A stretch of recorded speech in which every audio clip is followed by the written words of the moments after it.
મહીસાગર વીરપુર અણસોલિયા તળાવમાં નાહવા પડેલ જયેશભાઈ લાલાભાઈ સોલંકી, રવિન્દ્રકુમાર રમણભાઈ સોલંકી, નરેશકુમાર બાબુભાઈ સોલંકી ત્રણ યુવાનનું ડૂબી જતા મોત નીપજ્યું હતું।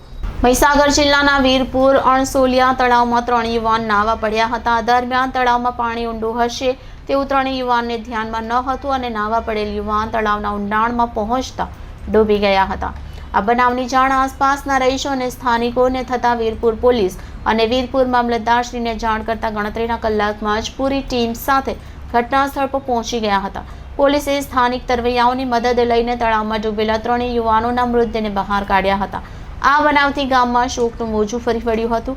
આ બનાવ અંગે સ્થાનિક નાગરિકો પાસેથી મળતી વિગત અનુસાર અણસોલિયા તળાવમાં શનિવારે બપોરે 3 વાગ્યાની આસપાસ યુવાનો નાહવા પડ્યા હતા।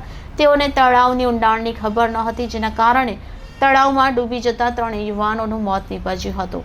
મૃત્યુ પામેલ યુવાનોની ઓળખ સ્થાનિકો મારફતે મળી હતી, જેમાં મૃતક જયેશકુમાર લાલાભાઈ સોલંકી, રવિન્દ્રકુમાર રમણભાઈ સોલંકી અને નરેશકુમાર બાબુભાઈ સોલંકી છે। ત્રણેય રહીશ ગામ ધાવડિયા તાલુકો વીરપુરના હોવાનું બહાર આવ્યું હતું। આ બાદ વીરપુર પોલીસે ત્રણેય યુવાનના મૃતદેહને પીએમ માટે વીરપુર સરકારી હોસ્પિટલમાં ખસેડવામાં આવ્યા હતા। બીજી તરફ ત્રણેય યુવાનના મોત થતા ગામમાં અને સમગ્ર વીરપુર પંથકમાં શોકનું મોજું ફરી વળ્યું હતું। Reporter Bharat Khant, City Golden News, Mahisagar.